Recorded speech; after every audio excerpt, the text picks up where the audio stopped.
Assalamualaikum warahmatullahi wabarakatuh. Perkenalkan, saya Hanim Soraya, mahasiswa Universitas Islam Negeri Sunan Kalijaga Yogyakarta, program studi Pendidikan Agama Islam semester 4. Syukur alhamdulillah kita masih diberikan kesempatan untuk sama-sama belajar melalui media video pembelajaran ini. Nah, pada kesempatan kali ini kita akan membahas tentang ketentuan serta tata cara dalam pelaksanaan sholat fardu. Dalam tema ini saya mengambil satu contoh sholat fardu, yaitu sholat subuh. Baik teman-teman, dalam konteks pembahasan tata cara sholat fardu ini kita akan membahas tiga hal. Yang pertama yaitu syarat-syarat wajib sholat, yang kedua rukun-rukun sholat, serta yang ketiga tata cara pelaksanaan sholat subuh.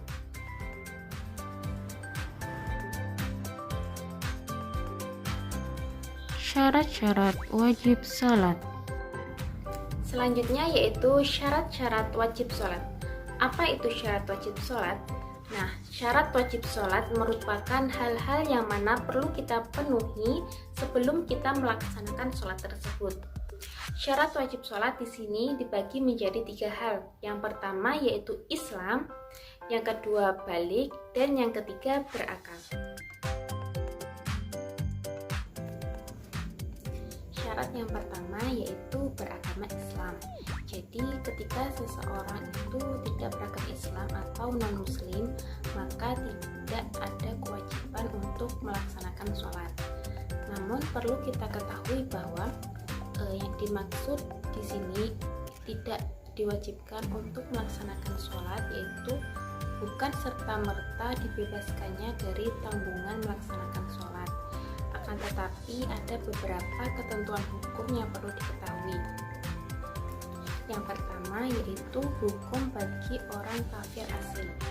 Nah, yang dimaksud dari orang kafir asli yaitu seseorang yang kafir sejak awal. Jadi dari dulu, dari dini mereka belum pernah masuk agama Islam. Jadi sejak awal yaitu kafir. Nah, itu disebut dengan kafir asli. Jadi hukum bagi orang yang kafir asli yaitu tidak ada kewajiban untuk melaksanakan sholat.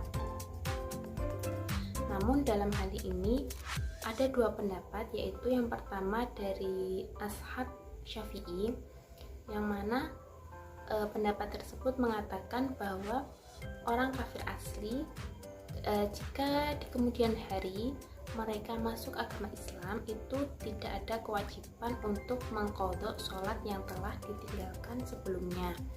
Kemudian pendapat yang kedua yaitu pendapat dari ashab Syafi'i, yang mana mengatakan bahwa ketika orang kafir asli di kemudian hari masuk agama Islam, maka wajib untuk mengqadha sholat yang ditinggalkan sebelumnya.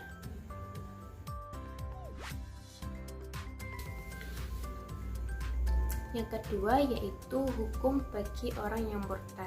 Yang dimaksud dengan murtad yaitu orang yang keluar dari agama Islam.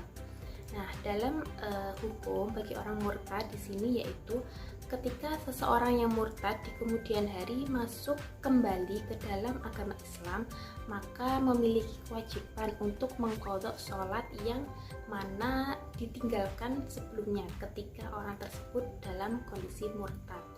Nah, pendapat ini telah disepakati oleh mazhab Syafi'i dengan alasan bahwa seseorang yang murtad itu tetap dikenai khitab, yaitu tuntutan syariat, yang mana hal tersebut juga diberikan kepada orang muslim.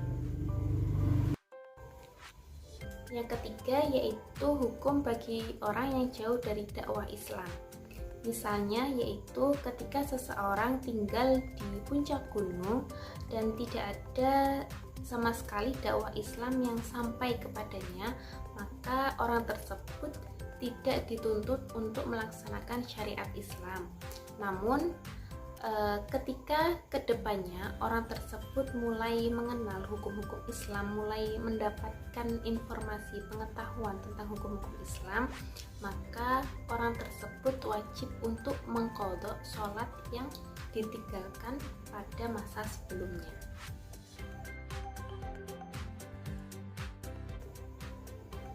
Syarat wajib sholat yang kedua yaitu balik. Yang dimaksud dengan balik di sini yaitu ketika seseorang telah mencapai usia kedewasaan. Nah, istilah balik ini ditandai oleh salah satu dari 3 hal, yaitu yang pertama ketika seorang laki-laki ataupun perempuan telah mencapai dalam usia 15 tahun. Kemudian yang kedua ketika seorang laki-laki telah melalui mimpi basah minimal usia 9 tahun. Kemudian yang ketiga yaitu ketika seorang perempuan telah mengalami masa haid.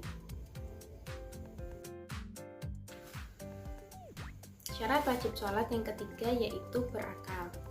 Jadi ketika seseorang dalam keadaan hilang akal, itu tidak ada kewajiban untuk melaksanakan sholat. Yang dimaksud hilang akal di sini yaitu sebab gila, sebab pingsan, dan sebab sakit. Nah, ada pendapat dari Imam Abu Hanifah mengenai batasan waktu pingsan, yaitu minimal 1 hari 1 malam.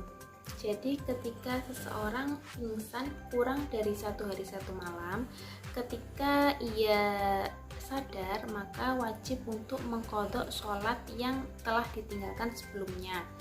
Akan tetapi ketika seseorang tersebut pingsan lebih dari 1 hari 1 malam, maka tidak ada kewajiban untuk mengqadha sholat yang ditinggalkan sebelumnya.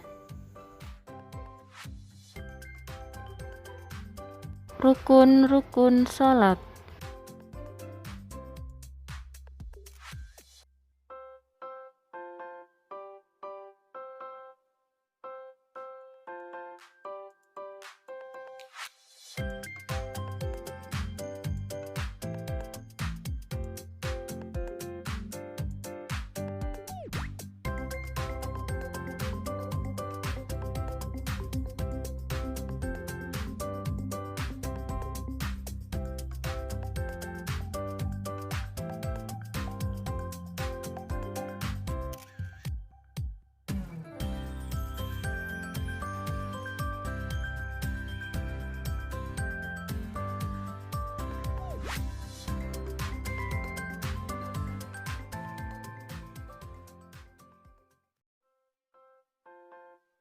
Tata cara sholat subuh.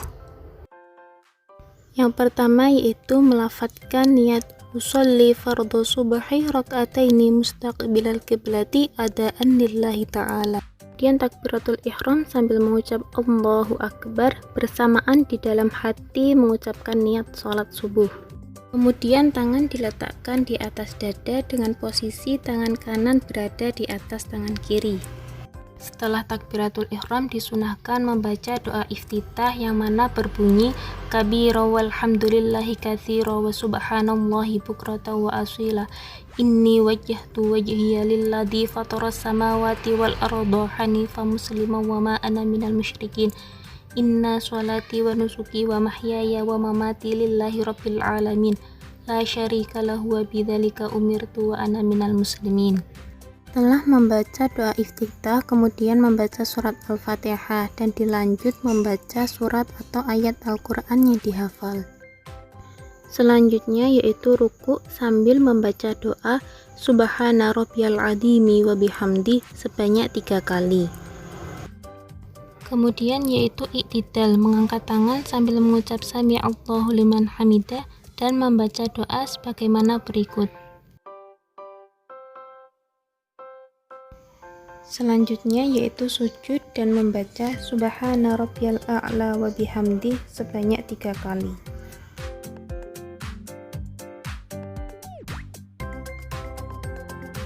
Selanjutnya yaitu duduk di antara 2 sujud dan membaca Allahumma firli warhamni wajburni warfa'ni warzuqni wahdini wa'afini wa'fu anni.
Kawan-kawan, mari kita sama-sama baca dan hafal doa kula.